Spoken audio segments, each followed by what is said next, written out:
Hoy vamos a estar concentrados en el capítulo 15, 15 y el capítulo 14 del libro de Mateo, donde vamos a estar hablando de la alimentación de una gran multitud. Son dos milagros que pareciera que se repiten, pareciera que ambos están conectados en alguna medida por las frases que se utilizan, pero las frases que se utilizan son diferentes si le prestamos atención un poquito con lupa. Vamos a leer el primero de los milagros que aparece en el capítulo de Mateo, capítulo 15. Usted lo puede estudiar en los versos del 32 al 38.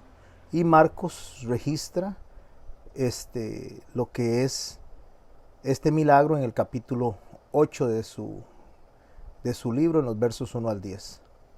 Y después vamos a ir a otro milagro muy similar, que es donde vamos a concentrar nuestra mayor atención, que no es el mismo, y ese sí está registrado por los 4 evangelistas.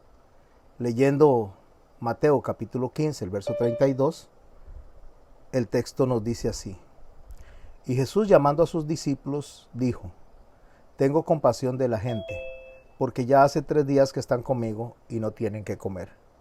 Y enviarlos en ayunas no quiero, no sea que desmayen en el camino. Verso 33. Entonces sus discípulos le dijeron, y aquí voy a hacer la primera escala en lo que acostumbran ustedes a aprender conmigo, la forma en que me gusta desarrollar el tema, donde yo hago ciertas pausas y ciertos énfasis. Y aquí vamos a hacer el primer énfasis en la noche de hoy. Los discípulos le hacen una pregunta en el verso 33 a nuestro Señor Jesucristo y le pregunta: ¿de dónde tenemos nosotros tantos peces en el desierto para saciar una multitud tan grande? ¿Por qué quise hacer una escala aquí o hacer la primera pausa? Porque aquí se está desarrollando una posición de incredulidad por parte de los discípulos, porque ahora vamos a ver en un rato, en unos minutos, cuando abordemos el milagro que antecede a este en cuanto a alimentación de multitudes, y es donde se alimenta una multitud de 5,000 hombres, sin contar 5,000 personas, solo hombres, sin contar mujeres y niños, lo cual, según expertos, de acuerdo a los estudios demográficos de la época, podrían ser alrededor entre 10 y 12,000 personas. En el caso en que estamos nosotros estudiando en este momento, estamos hablando de una multitud de 4,000 personas, contando solo varones, sin contar mujeres y niños. Parecería, por el desarrollo de la historia, por el lenguaje que se utiliza, por las figuras que se utilizan, parecería que es el mismo milagro, pero narrado de manera diferente, lo cual no es así. Y no es así porque el Señor nos deja ciertos detalles para hacernos ver que son dos milagros similares y que ambos en conjunto nos traen un solo mensaje central, que es lo que vamos a aprender el día de hoy, en esta noche. Continuando con el relato que estamos hablando de esta alimentación de 4,000, leemos en el verso 34, después de que ellos manifiestan su incredulidad, y no olviden esto, porque esto es un elemento muy importante en la noche de hoy. Cuando ellos preguntan: ¿de dónde tenemos tantos panes en el desierto para saciar una multitud tan grande? Es importante porque ellos ya habían experimentado cómo Jesús había alimentado una multitud anteriormente. Después volveremos a este punto. Jesús les dijo, verso 34, estoy leyendo el texto en Mateo capítulo 15 a los que vienen entrando. Jesús le dijo: ¿cuántos panes tenéis? Ellos le dijeron: 7 y unos pececillos. Y mandó a la multitud a recostarse en la tierra. Por favor, presten detalle a cada palabra de la narración. Aquí dice que se recuesten en la tierra. En el otro milagro se van a recostar en la hierba, lo cual implica que son los dos lugares totalmente diferentes. Aquí menciona siete panes. Después vamos a ver la diferencia en el otro milagro y menciona algunos peces. En el otro milagro nos menciona la cantidad de peces de manera definida. Él viene y le dice que se recuesten en la tierra, haga a la gente recostarse en la tierra. Y en el verso 36 dice, y tomando los 7 panes y los peces, dio gracias, los partió y dio a sus discípulos y los discípulos a la multitud. Otro énfasis, otra parada dentro de nuestro estudio, nos enseña que cuando el Señor viene y bendice con lo que va a alimentar a las personas, Él viene, da gracias, Él viene y lo bendice, pero Él no lo reparte.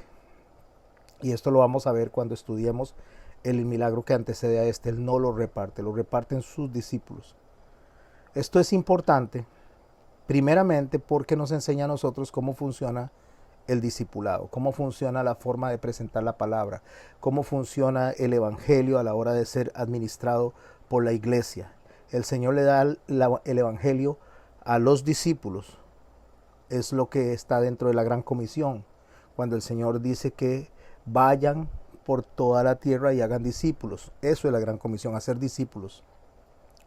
Usted no encuentra que el Señor dice en ningún momento que vayan a salvar la gente, porque nosotros no podemos salvar la gente. Es más, la persona no puede ni siquiera salvarse a sí mismo, ni nosotros podemos salvar a nadie. El Señor salva a las personas y a nosotros nos toca como iglesia discipular a las personas que han sido salvadas. ¿Qué es discipular? Discipular a una persona es enseñarla, formarla en el conocimiento del Padre, en el conocimiento del Hijo, para que nosotros, una vez que estamos dentro e incorporados dentro del reino de los cielos, podamos nosotros saber cómo agradar al Padre, sacar de nosotros lo que no les agrada a ellos e incorporar lo que a ellos les agrada. Para eso necesitamos pues escudriñar, como dijo nuestro Señor Jesucristo, las Escrituras, iniciando por los libros de Moisés, que son 5, por los profetas y por los libros sapiensales, como lo serían los proverbios y los salmos. Así es como se disipula a las personas. A las personas no se les disipula con comentarios de otras personas, me refiero a libros de comentarios, no se les disipula con filosofía o con psicología. A las personas no se les disipula con folletos hechos por nadie. A las personas se les disipula con la palabra de Dios, propiamente con la palabra de Dios, no con otra cosa. Cuando necesitamos presentar ejemplos, si bien es cierto que a la gente le gusta presentar ejemplos personales a la hora de discipular, que mi papá, que mi mamá, que mi hermano, que mi hermana, que el pastor de allá, en realidad estos ejemplos no son los ejemplos que deberíamos de usar, no porque no sean ciertos, sino porque son ejemplos que nos sacan a nosotros del contexto en el cual se dio la información bíblica. Y nosotros tenemos que usar los ejemplos bíblicos con un fin. ¿Con cuál fin? Con el fin de poder observar totalmente desde la raíz por qué el Señor hizo o no hizo un milagro, porque el Señor presentó a través de un profeta una u otra enseñanza. De esa manera, entendiendo el contexto, podemos entender la raíz, la profundidad del texto, la profundidad del tema, y así aprender como corresponde. Porque para nosotros la fe viene por el oír la palabra de Dios. La fe no viene por el oír lo que le pasó a Mengano o lo que le pasó a Perencejo. La fe no viene por el oír lo que experimentó un pastor o experimentó un hermano de la iglesia. La fe viene por el oír la palabra de Dios. Entonces lo que está escrito en la palabra de Dios, el Espíritu Santo lo usa para que nosotros podamos crecer y madurar en la fe. El Señor le pregunta en el verso 34, recuerda que estamos en el capítulo 15 estudiando el milagro de la alimentación de los 4,000, contando solo varones, sin contar mujeres y niños. El Señor pregunta eso, ¿cuántos tenéis? Y le dijeron 7, refiriéndose a los panes. ¿Cuántos panes tenéis? Ellos dijeron 7 y unos pocos pececillos. Mandó a la multitud a recostarse sobre la tierra y tomando los 7 panes y los peces, dio gracias, los partió, dio a los discípulos y los discípulos a la multitud. Comieron todos y se saciaron y recogieron lo que sobró en pedazos. Aquí voy a hacer, aquí voy a hacer otra pausa. Recogieron lo que sobró en pedazos. Es interesante cómo esta frase se va a repetir no solo en este milagro, no solamente a la hora que lo narra Mateo y lo narra Marcos en cuestión de la alimentación de los 4,000, sino que nos vamos ahora, dentro de un rato, a estudiar lo que es el centro de nuestro mensaje de hoy, de nuestra clase de hoy, que es la alimentación de los 5,000. Y también ahí se hace énfasis en que se recoge lo que sobra de los pedazos. Hay un énfasis que se repite en cada uno de los narradores, que se recoge lo que sobró. Eso es importantísimo. Hay que prestarle atención. Entonces dice, recogieron lo que sobró de los pedazos, 7 canastas llenas. Recuerde que se inició con 7 panes y unos peces. Y están recogiendo 7 canastas llenas. Esto de 7 canastas llenas, cuando usamos las figuras bíblicas, cuando hablamos del número 7, lo que estamos hablando es de perfección. Todo lo que tiene que ver alrededor del número 7, no como número, porque en hebreo hay algo que me gustaría que aprendieran hoy, no sé si ya se los he enseñado, creo que sí, pero me gustaría que aprendieran hoy, es que cuando usted estudia el Antiguo Testamento, cuando usted estudia los textos en hebreo, usted no encuentra, porque no está ahí, porque números, no hay números, o sea, lo que se dan son letras con valor numérico. Cada letra tiene, del alefato hebreo tiene un valor numérico, por lo tanto la Aleph representa el 1 y a la vez representa a Dios, representa un buey y una serie de figuras que no voy a profundizar hoy en este momento porque no se trata de hablar de las figuras. No tiene, cuando usted lee el texto en hebreo, no tiene mayúsculas, solamente se mantiene en una sola letra. Le vamos a llamar minúsculas porque no tiene esa diferencia entre mayúsculas y minúsculas. No tiene signos de puntuación, no tiene división entre las palabras, sino que va de corrido. Entonces el escriba lo que hacía era que tomaba un puntero y señalaba dónde terminaba cada palabra para poder saber dónde estaban las divisiones. No tiene superlativos, como no tenemos nosotros, que usted dice grandísimo, magnífico. No tiene superlativos. Para el hebreo mencionar un superlativo, entonces lo que hace es repetir la palabra ciertamente, de cierto os digo, ahí está el superlativo, es decir, ciertísimo, santo, santo, santo. En la repetición está el superlativo, es decir, santísimo. Por lo tanto, cuando alguien le dice a usted que es que esto fue escrito en mayúscula y que aquí como está la mayúscula se está representando a Dios, no está en el texto del emanuente, o sea, la autógrafa, que es el emanuente el que escribió con su propia mano. La autógrafa del que escribió el texto inspirado por Dios no está y eso no existe ahí. Eso lo hizo la traducción que lo llevó a la imprenta. Eso es algo que me gustaría que lo tengan presente para que no caigan en el mismo error. Aquí está escrito en mayúscula porque se refiere a Dios. No, lo escribió en mayúscula el que hizo la traducción para decirnos a nosotros que se refiere a Dios, pero lo hizo esa persona, no es que el texto lo trae así. Como yo sé que se refiere a Dios? Por el contexto, por lo que se viene escribiendo.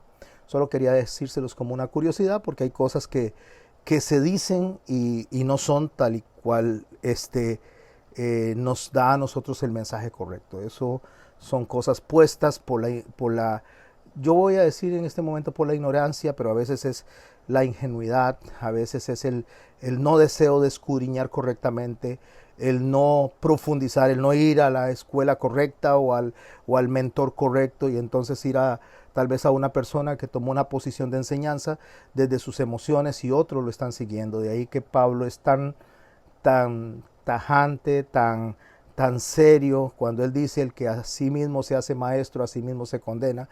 ¿Por qué? Porque los discipulados consisten en trasladar de generación en generación una enseñanza, iniciando por Jesucristo, que es el que inició con esta enseñanza de los evangelios. Volviendo al tema que en estudio, en el verso 36, después de que él toma los panes y los peces, los bendice, los reparte, no él directamente Jesús, sino a través de sus discípulos, y lo que sobra son 7 canastas llenas. El verso 38 dice: y eran los que habían comido 4,000 hombres, sin contar mujeres y los niños. Entonces, despedida la gente, entró en la barca y vino a la región de Magdala.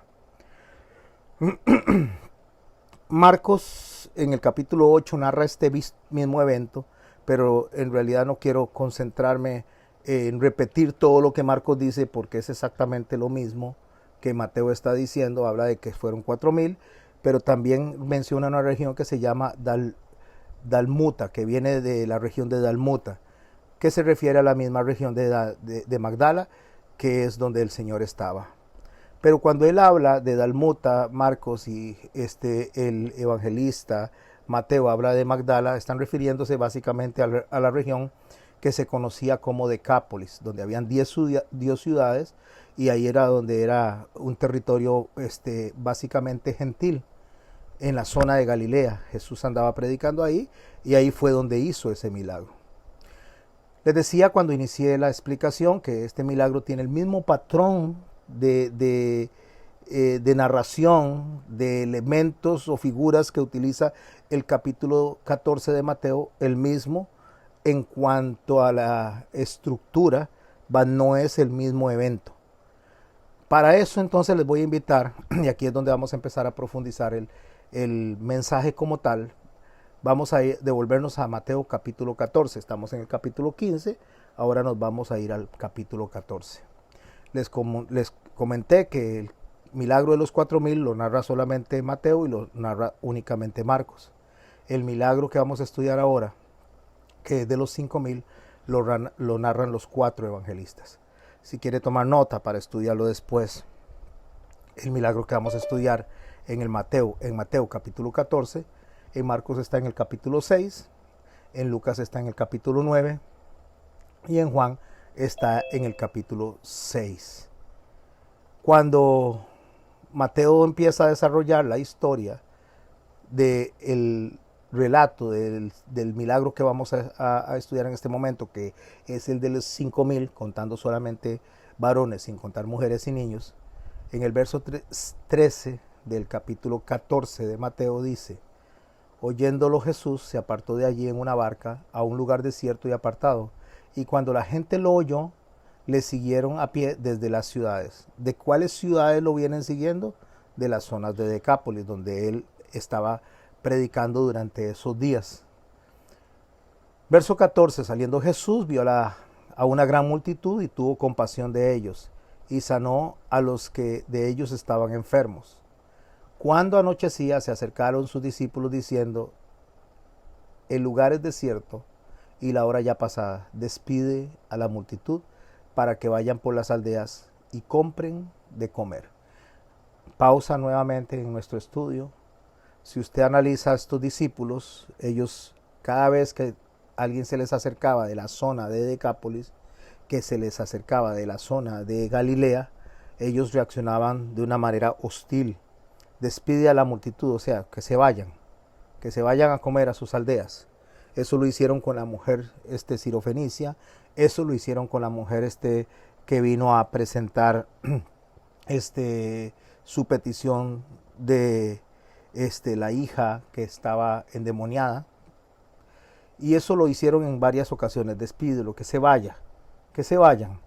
¿Por qué? Porque ellos consideraban que el mensaje del Mesías, el mensaje de salvación, el mensaje de restauración, era exclusivo para los judíos de Israel, porque recordemos que en la zona norte de Israel estaba todo lo que era la parte de Samaria, donde habían sido dispersos las 10 tribus, así que eran parte de Israel, nada más que no se podían identificar de una manera plena debido a que estaban dispersos. Y los israelitas y los samaritanos no se llevaban, me refiero a los de Judea, los judíos y los samaritanos no se llevaban, por razones históricas de esa separación, donde ellos consideraban que la zona de Galilea era una zona impía, era una zona gentil, era una zona que no debería mezclarse con ellos. Lo que se conoce como la tierra, cuando ellos hablan de la tierra, para ellos Jerusalén es la tierra y todo lo demás es las naciones. Claro, a la hora que se acerca la gente al Señor Jesucristo para que los enseñe, los discípulos reaccionan de una manera negativa a esa gente. Despide a la multitud para que vayan por las aldeas y compren de comer. Eso es lo que ellos están diciendo. Los discípulos en realidad reaccionaban de manera hostil hacia algunas personas. Verso 16 del capítulo 14 de Mateo, Jesús les dice: no tienen necesidad de irse, les dice, dales vosotros de comer. Vea qué interesante cómo el Señor viene y plantea de una vez. Ellos están básicamente haciendo que la gente vaya para su lugar, y ese pensamiento sectario que tenía el judaísmo. Y es interesante porque es un pensamiento sectario del judaísmo, pero a su vez es un pensamiento sectario de entre el mismo judaísmo, porque habían 28, 29 sectas judías de diferentes escuelas rabínicas, y entre ellos mismos, pues ellos tenían divisiones, y en conjunto tenían divisiones con la gente que salía de lo que era la región de Judea. Es muy importante notar esto porque cuando los fariseos y los saduceos se unen contra Jesús junto con los herodianos, estamos hablando que gente que no tenía pensamientos ideológicos en cuanto a la fe de manera homogénea, entonces se levantaron en contra de Jesús, porque eso es como decir, bueno, el enemigo es él y nosotros en común vamos a unirnos para eliminar a este enemigo. Ellos no tenían ese pensamiento de unidad que el Señor esperaba buscar, esperaba encontrar a su pueblo en un pensamiento de un solo pueblo, el pensamiento que venía siendo predicado por Oseas, el pensamiento que venía siendo predicado por Ezequiel, el pensamiento de la idea de hacer un solo pueblo, de esa división que había salido de las manos de Roboam, hijo de Salomón, porque su padre David pues había pecado, porque Salomón había pecado, perdón. Entonces le dijo a Salomón, bueno, no te voy a dividir, no voy a dividir este pueblo en tus manos, sino en las manos de un hijo tuyo por amor a David. Entonces, de las manos de Roboam se quitaron 10 tribus y se le dieron a Jeroboam. Esto solo lo estoy poniendo como información de una manera general para que podamos ver que la división venía desde hacía mucho tiempo. Entonces ese pensamiento negativo, ese pensamiento hostil, el Señor viene constantemente tratando de botarlo, de sacarles a ellos de la mente que hay una división en el mensaje, porque nunca ha habido una división en el mensaje, ni la hubo en ese momento, ni la está ahora. Ahora hay más de 50,000 denominaciones cristianas alrededor del mundo.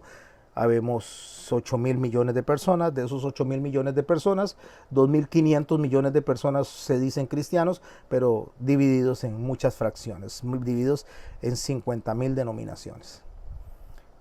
Ese es el pensamiento humano, ese es el pensamiento hostil, ese es el pensamiento que va contrario a lo que Cristo dijo cuando dijo que se amen unos a otros, que sean uno como mi Padre y yo somos uno. ¿Para qué? Para que el mundo crea. El mundo es lo que está fuera de lo que se supone, y digo se supone que es el cristianismo, porque el cristianismo en su gran mayoría es un movimiento político más que un movimiento de fe. ¿Por qué? Porque la fe realmente se practica y da resultados al alma, las personas se transforman, buscan unirse, buscan cumplir con lo que el Señor dice, mientras que el movimiento político cristiano, me refiero a las personas que se enriquecen a través del cuerpo de Cristo, estas personas no buscan la unidad, sino que buscan la división para su propio beneficio. Bueno, Jesús les hace ver a ellos que esta población, este grupo de personas que lo viene siguiendo desde Decápolis, que anda por toda esa zona de Galilea, ellos no tienen necesidad de irse. Y le dice a ellos, denle ustedes de comer. Entonces ellos dijeron, no tenemos aquí sino 5 panes y 2 peces. Aquí vemos cómo específicamente habla de 5 panes y 2 peces. Allá, más adelante, en el capítulo 15, porque ahorita estamos en el 14, en el otro milagro que viene muy similar a este, se habla de 7 panes y algunos pececillos, no menciona cuántos, solo algunos, pero menciona lo que es el número 7 como algo que está haciendo el Señor de manera perfecta. Ahora podemos decir, bueno, entonces aquí, ¿por qué menciona 5 y 2 peces si no está mencionándolos como allá de manera perfecta? Porque el 5 en la teología hebrea, en la teología rabínica también, en la teología del Antiguo Testamento, el 5 representa misericordia. Entonces el Señor, cuando viene y ve a las personas con hambre, ve a las personas que lo andan siguiendo, que ya tienen tiempo de estar caminando detrás de él, es lo que manifiesta a través de este tipo de ejemplo de su misericordia, cosa que no tenían los discípulos. Los discípulos no aplicaban la misericordia. Los discípulos es interesante porque cuando el Señor le llama la atención a los fariseos, los fariseos, de la misma manera que los discípulos, no aplicaban la misericordia. Tampoco. Por eso el Señor les llama la atención a hacer esto, refiriéndose a la parte administrativa de diezmar, cuando le presentaron o les presentó él a ellos el reclamo de que diezmaban la menta y en el eneldo y el comino, pero no se preocupaban por la parte espiritual de las personas, como es a través de la compasión y la misericordia. Pero los discípulos no estaban tan distantes de lo que los fariseos estaban haciendo. Los discípulos estaban en proceso de formación también. Los discípulos estaban aprendiendo que debían de integrar justamente a las personas gentiles, a los que estaban fuera de Israel. Y esto no es algo solamente acá. Si nosotros vemos, ese pensamiento se mantuvo también, incluso cuando a Pedro se le dio la orden a través de la visión que el Señor le presentó de que tenía que ir a la casa de Cornelio. El pensamiento de él era: no me junto con lo inmundo, no me voy a alimentar de lo inmundo. Cuando se le presenta una serie de animales que él consideraba inmundo, pero representaba a personas. Entonces él dice: Señor, yo nunca he comido nada inmundo antes. Y el Señor le dice: no llames inmundo a lo que yo he limpiado, refiriéndose a la familia de Cornelio, que ya estaba salvada y a él le tocaba ir a ministrar esa familia. Bueno, este pensamiento también lo vemos cuando Pablo se encuentra con ese encontronazo con el mismo Pedro, cuando Pedro continúa reuniéndose con los judíos, menospreciando a los gentiles porque le tenía miedo a los que venían de Jerusalén, porque eso ha costado botarlo, y no porque el Señor no lo quiera quitar, sino porque el ser humano como tal le cuesta pensar en la iglesia, voy a hablarle en la parte moderna, como uno solo, como un solo cuerpo. Si no, si usted no es de esta denominación, usted no es salvo. Si usted es de aquella denominación, va para el infierno. Si usted no está con nosotros, usted no es parte de Cristo. Si usted está con aquellos, entonces está mal. El mayor problema que ha tenido la iglesia, y la tiene hasta el día de hoy, es esa división odiosa que está en la mente de las personas. Cosa que el Señor Jesús nunca promocionó, ni promocionará tampoco el Espíritu Santo una división, porque Él nos llama a que seamos uno, como el Padre y Él son uno. No tienen necesidad de irse, dice el Señor, tocando el verso 16, dale vosotros de comer. Y ellos dijeron: no tenemos aquí 5 panes y 2 peces. En esta primera vez es cuando ellos dicen: bueno, esto es todo lo que tenemos, 5 panes y 2 peces. Y allá en el capítulo posterior al que estamos estudiando, ellos vuelven a decir: ¿y dónde vamos a conseguir tantos panes en el desierto? Lo que deseo es ver a lo que el Señor nos está llevando, de que estos discípulos están experimentando un milagro, el cual se vuelve a repetir, las circunstancias se vuelven a repetir, y ellos mantienen una fe inmadura, una fe incrédula, una fe hostil hacia otras personas. Esto es importante que lo tengamos presente, porque nosotros como iglesia, nosotros tenemos que tratar de observar cómo el Señor repite la enseñanza con nosotros, y nosotros nos volvemos a quedamos aplazados en nuestra conducta. Porque el Señor es algo así como cuando usted va a la universidad y hace un examen de admisión. Si usted se queda, usted tiene que volverlo a repetir. Y eso es lo que los discípulos estaban experimentando. Estaban experimentando el que estaban con el Señor Jesucristo, aprendiendo algo, y volvían a equivocarse en lo mismo. En el mismo escenario, en las mismas cosas, volvían a repetir exactamente lo mismo. A veces nosotros venimos y tenemos lastimosamente una conducta hostil hacia alguien, no le hablamos, no le dirigimos la palabra. El Señor nos muestra todo un escenario para que aprendamos, un escenario donde Él hace que su milagro opere en nuestras vidas, nos enseñe, nos ayuda a llegar a pedir perdón, nos ayuda a llegar a ordenarnos en la vida, y cuando una vez que estamos ordenados y se nos repite el escenario, volvemos a quedar aplazados, porque volvemos a repetir lo mismo. Y eso justamente es lo que los discípulos estaban experimentando en ese momento. Es algo así como que usted venga y salga de un lugar donde no debería estar, porque no está en las condiciones correctas. Estoy hablando de la parte del aprendizaje de la fe. Llega, experimenta lo que debe ser acepto delante de Dios para la fe, aprende el camino que debe recorrer, y una vez que ha aprendido se regresa a lo anterior. Es lo que el Señor le llama que el perro vuelve a su vómito y la puerca vuelve a la charca, al cieno, así es que se dice, mi amor, al cieno, la puerca vuelve al cieno. O sea, la puerca que está limpia ha aprendido correctamente, se le ha enseñado correctamente, ha aprendido realmente cómo deben de ser las cosas. Ah, no, pues se vuelve a revolcar con lo anterior. ¿Por qué le gusta eso? ¿Por qué le gusta? No lo sé, habría que preguntarle a la puerca. Pero le gusta eso. Y el perro vuelve a su vómito, no porque el perro se vea como un animal hostil, sino porque el perro se vuelve a comer. Es una costumbre, es un acto incorrecto. Si usted y yo sabemos que a Dios no le gusta algo, lo aprendemos. Sabemos que, un ejemplo, ustedes vienen a esta clase, a esta escuela, aprenden correctamente y saben que a Dios no le gusta algo, ¿por qué volver de nuevo a los pasos que se dejaron? Eso es algo así como que los discípulos, en lugar de seguir con Jesús, se hubieran devuelto al Sanedrín a buscar a Caifás, a Anás, se hubieran devuelto para allá. Bueno, estos discípulos tal vez no se devolvían de manera práctica a una escuela rabínica en particular, pero sí en su pensamiento, sí en su corazón, sí en su mente, volvían a reclamar, volvían a pasar por el mismo sendero que ya una vez el Señor les había enseñado. En el capítulo 14 que estamos estudiando, la alimentación de 5,000, habían aprendido algo. Y en el capítulo 15 estaban repitiendo los mismos errores de la misma manera como si no hubieran aprendido antes. Por eso cuando se da el milagro que estudiamos la semana pasada, vimos a Marcos diciendo que estos discípulos el Señor les llamó incrédulos por una razón, porque no habían entendido lo que había pasado en el milagro de los panes y los peces. O sea, en 2 oportunidades el Señor les enseña y todavía cuando viene de nuevo otro milagro, ellos no han entendido, pero ni siquiera la primera vez. ¿Qué es lo que no han entendido de la primera vez? Ahorita lo vamos a recibir.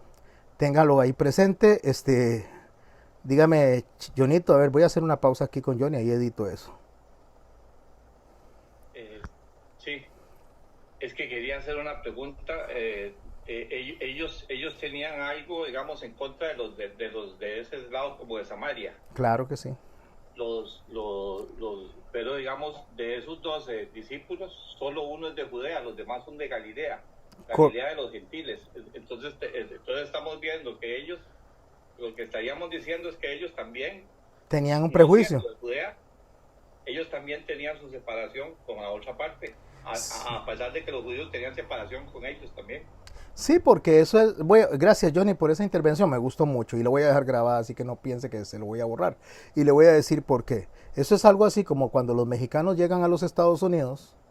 Entonces, los mexicanos llegan. Voy a hablarle a los mexicanos porque es lo que mayormente tenemos en esta frontera. Llegan a los Estados Unidos y una vez que estudian, que les dan papeles, aprenden el inglés y llegan mexicanos nuevos, la agarran contra los mexicanos naturalizados, los mexicanos nacionalizados. No les gustan los mexicanos que están llegando. Entonces esos son los inmigrantes que se oponen a los inmigrantes y en las áreas políticas y todo eso.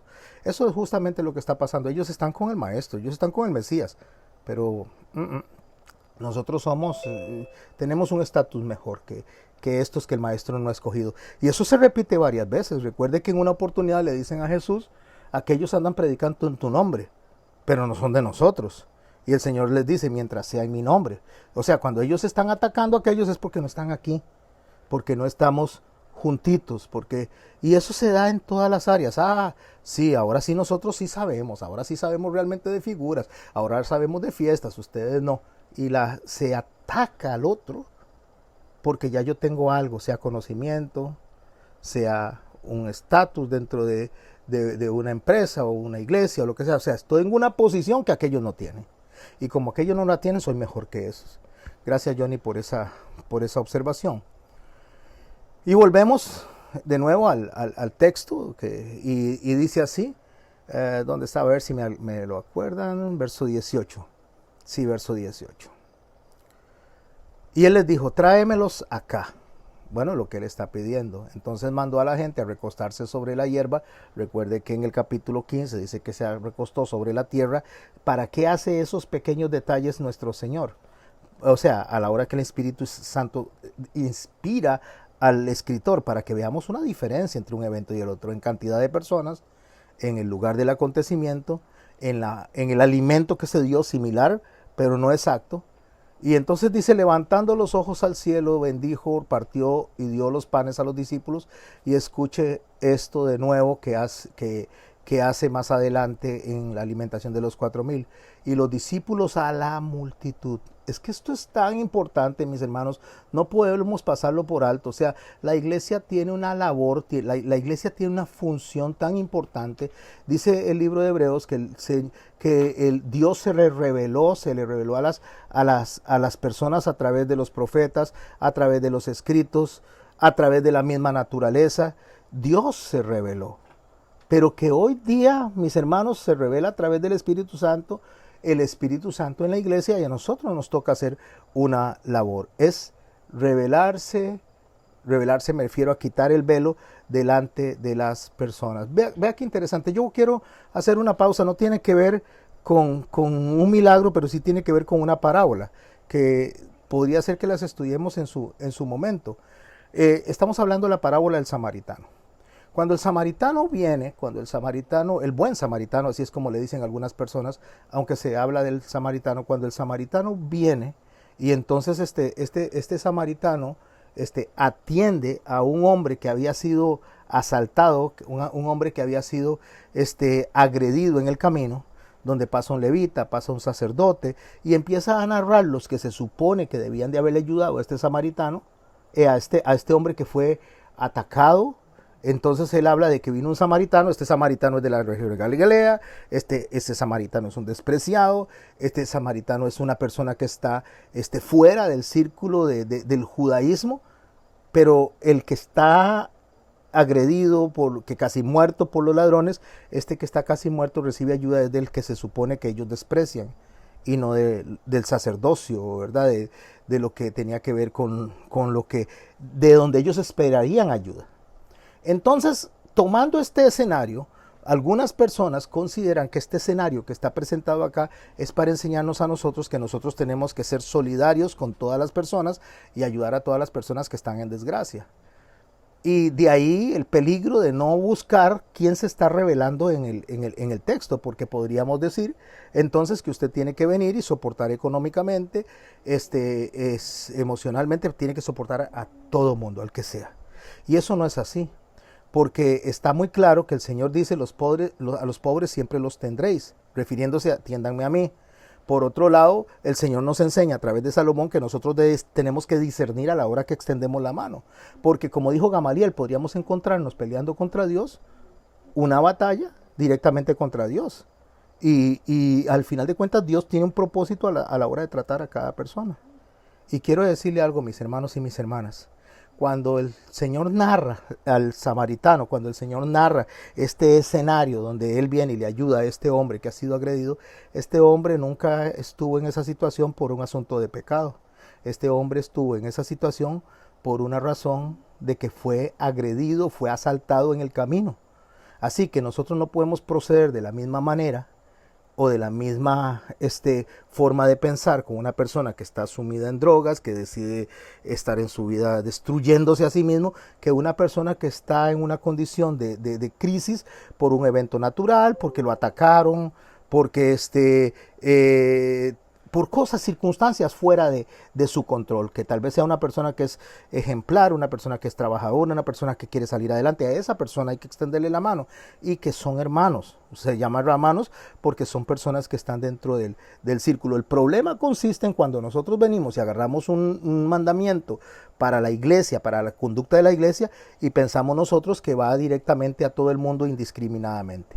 Bueno, resulta que estos hombres, estos discípulos que están acá, ellos no están viendo la revelación como debían de estarla viendo, porque en el texto del samaritano, el Señor lo que está hablando es de sí mismo, al cual a él lo trataban como negativo, como si fuera un samaritano, y en ese trato negativo que le hacían a él, definitivamente él se está representando a sí mismo como el que llega a ayudar a la gente de Galilea, como el que llega a ayudar a la gente de la zona de Samaria, como el que llega a ayudar a esos esparcidos. Él se está representando en la parábola del samaritano. Entonces, en este mismo lugar, nosotros cuando estamos viendo que Él está diciéndole a ellos que les dé pan a los que estaban representándole a él, ellos tenían que alimentar a los otros que estaban afuera de la zona que se consideraba judía. Él le da los 5 panes, levanta al cielo, bendice, le da a los discípulos, y los discípulos a la multitud. Y comieron todos y se saciaron y recogieron lo que sobró en los pedazos. Y escuche otra vez lo que el Señor dice. Recogieron lo que sobró de los pedazos, 12 cestas llenas. Recogieron lo que sobró. Lo repite en el milagro que está descrito en el capítulo 15 de Mateo, de la alimentación de los 4,000. Lo repite en el capítulo de Marcos, en el capítulo 8, cuando habla de los 4,000, recogieron lo que sobró. Lo está repitiendo aquí en Mateo, y también lo repite en Marcos 6, cuando habla de esta alimentación de los 5,000, en el verso 43. Recogieron de los pedazos 12 cestas llenas de lo que sobró de los peces. También en el verso 17 de Lucas 9, vuelve a decir, comieron todos, se saciaron, recogieron de lo que sobró 12 cestas de pedazos. Y si usted se va a Juan capítulo 6, Juan cierra diferente la historia en esa alimentación de los 5,000. Nos dice que estaba cerca la Pascua, la fiesta de los judíos. Ok, para ir cerrando nosotros esta enseñanza, nosotros tenemos que empezar a tener un poquito más de cuerpo a lo que acabamos de explicar. Y para eso me gusta como lo describe Juan, esta misma narrativa. En el verso 4, cuando él dice que estaba cerca la fiesta de los judíos, dice así. Verso 5. Cuando alzó Jesús los ojos y vio que había venido a él gran multitud, dijo a Felipe, ¿de dónde compraremos pan para que coman estos? Y escuche lo que dice el verso 6, sin olvidar todo lo que acabo de explicar, sin olvidar todo lo que acabo de enseñar. Escuche lo que Juan describe de Felipe, que no describen los otros evangelistas. Cuando él le pregunta, Jesús a él, que de dónde van a sacar pan para que estos coman, dice el verso 6, esto lo decía para probarle. ¿A quién? A Felipe, porque él sabía lo que había de hacer. El Señor sabía lo que había que hacer. Había que orarle al Padre, darle gracias, bendecir los alimentos y repartirlos. Decirle a los discípulos, tomen y lo repartan. El Señor no necesita que nadie le diga qué hacer. El Señor sabe qué es lo que hay que hacer. Pero le pregunta a Felipe para que nosotros veamos una conducta que tenían los discípulos y una conducta que podría tener usted y podría tener yo. Él sabía lo que había que hacer. Felipe le respondió, 200 denarios de pan no bastarían para que cada uno de ellos tomase un poco. Uno de los discípulos, Andrés, hermano de Simón Pedro, le dijo, aquí está un muchacho que tiene 5 panes de cebada y 2 pececillos. ¿Qué es esto para tantos? ¿Sabe qué es lo que estamos viendo aquí? Una fe inmadura, una fe de unos discípulos que han venido constantemente aprendiendo de Jesús, le han visto hacer milagros, que dicen que creen en Él, pero realmente no están creyendo en Él, están viendo en Jesús otra persona, no están viendo la persona que deberían ver, están viendo, algunos veían un profeta, algunos veían un maestro, tal vez otros veían, como en la actualidad, un niño en un pesebre que nació y entonces lo condicionan a un pesebre. Y en lugar de predicar a un Dios resucitado, poderoso, con toda potestad, se sigue metiendo dentro de un pesebre y dejándolo ahí. Algunos como un carpintero. Otros lo predican como el hijo de María, no como el Dios poderoso, el Dios rey, sino como el hijo de María. Algunos otros lo predican como el hacedor de milagros, cuando no es los milagros lo que tenemos que ver, sino al Dios todopoderoso representado en esos milagros. Y ahí es donde nosotros podemos ver la limitación de la fe que se daba en ese momento y se está dando ahora. Entonces cada quien agarra a ese rey que se lo construye para sí mismo, y estoy hablando del mismo Jesucristo, pero se lo construye para sí mismo de acuerdo a sus propias necesidades. Entonces yo voy a construir el que a mí me sirve. Si yo necesito un Dios de milagros, me voy a construir un Dios de milagros. Si yo necesito a alguien que me sane, voy a construirme el que me sana. Si yo necesito a alguien que me ayude a estar un fin de año muy contento y desperdiciando la plata, entonces voy a construirme ese. O sea, yo empiezo a construirme, utilizando la misma palabra, al Dios que esté de acuerdo a mí, a mi menú, a mi escenario, a lo que a mí me gusta. Y eso no es así. Nosotros no podemos construir el Dios que queremos. Nosotros tenemos que conocer al Padre y conocer al Hijo y seguir al Dios que se presenta, que se revela, que dice, este soy yo y esto es lo que yo quiero que ustedes hagan. Pero la iglesia continúa haciendo lo que le place. La iglesia está haciendo lo que no se le mandó a hacer en lugar de hacer lo que sí se le mandó a hacer. Y es a tomar lo que Él nos dio para repartirlo. Pero para repartirlo según su bendición, según lo que Él estableció y la forma en que se debe repartir. Estoy hablando de la palabra de Dios. En el verso 10, Juan describiendo esto que estoy diciendo yo de una manera más propia. ¿Por qué? Porque Juan está hablando de Dios. Si usted analiza cómo los evangelios se desarrollan, Juan habla del verbo que se hizo carne, que estaba con Dios y que el verbo era Dios. Habla de Dios. Los otros evangelistas hablan del Mesías, pero él habla de Dios como tal. O sea, Juan lo lleva a como nosotros todos deberíamos verlo. Los otros están hablando con un público, escriben a un público judío y a unas naciones. Juan le está escribiendo a la humanidad y diciéndole, este es Dios, este es Dios. Y ese Dios, en el verso 10, según la narrativa de Juan, dice, hacer recostar a la gente. Había mucha hierba en aquel lugar y se recostaron como el número de 5,000 varones. No olviden que él acaba de decir que él sabía lo que había que hacer, pero lo que hizo fue para probar, a ver cómo iban a actuar ellos. Y tomó Jesús aquellos panes y habiendo dado gracia los repartió entre los discípulos entre los que estaban recostados, asimismo los peces cuanto querían, y cuando se hubieron saciado, o sea, ya se llenaron, cuando se hubieron saciado, dijo a los discípulos, recoged los pedazos que sobraron otra vez, para que no se pierda nada, que sobraron. Recogieron y llenaron 12 cestas de pedazos, de los 5 panes de cebada sobraron a los que habían comido, de los 5 panes de cebada que sobraron. Eso es un detalle muy importante, porque la cebada, el pan de cebada representa a Israel, el pan de trigo representa a los gentiles. Entonces está diciendo que del pan de cebada, de lo que representa a Israel, lo que sobra, y ese que sobra no es algo que quedó ahí solamente porque sobró, es algo que él produjo de una materia prima, de la raíz de un producto inicial. Él agarró un producto inicial, lo multiplicó y dice, no lo desperdicien, recójanlo, o sea, aprovechenlo.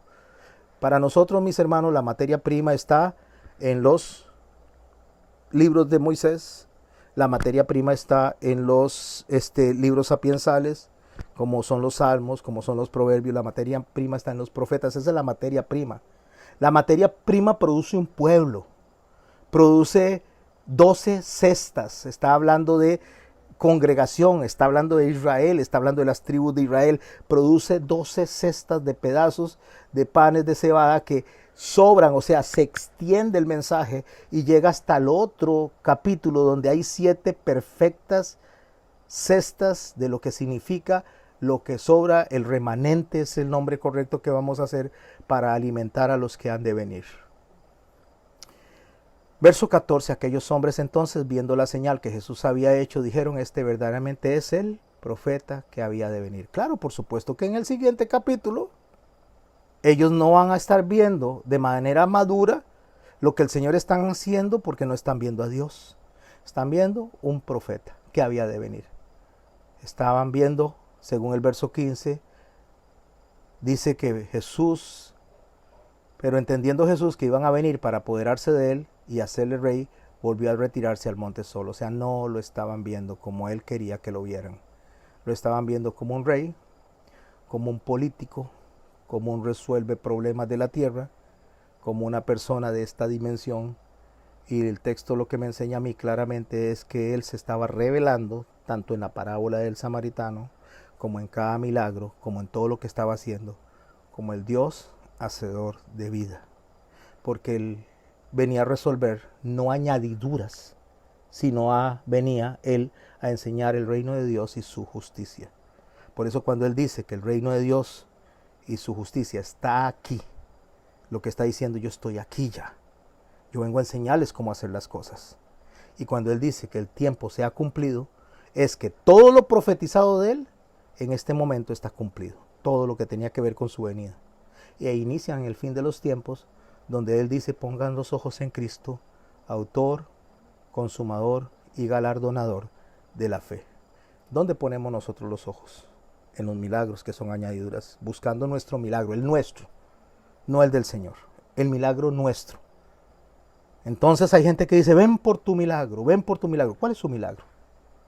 ¿Cuál es su milagro? Si yo le digo a usted, venga por su milagro, ¿cuál es su milagro? Sanidad. Eso es temporal. Eso le pasó a Lázaro. El Señor lo resucitó y se volvió a morir. Y no está, se murió. Resucitó a la hija de Jairo y se volvió a morir. Eso es temporal. Si nosotros buscamos milagros temporales, temporal será nuestra existencia.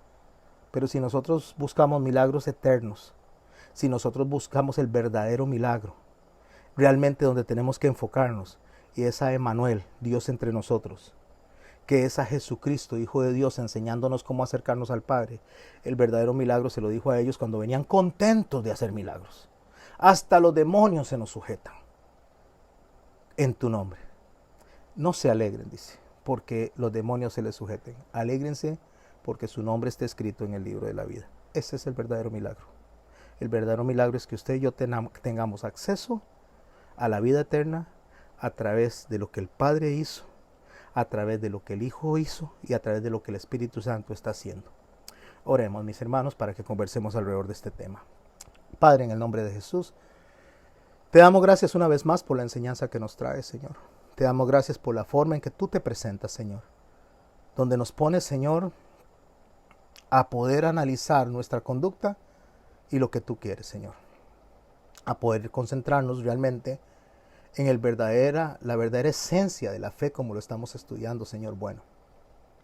En el verdadero mensaje y donde debería estar toda nuestra atención. Ayúdanos, Señor, a no ser discípulos que necesiten estar reprobando el examen, Señor. Que entendamos que estás concentrado en aspectos eternos y no temporales. Que estás, Señor, siempre respondiéndonos a nuestras necesidades, pero que la temporalidad seguirá siendo temporal, Señor. Porque tú, Señor, nos has enseñado que debemos de poner los ojos en la eternidad, en ti mismo. En tu nombre santo, Jesús, te damos gracias. Amén.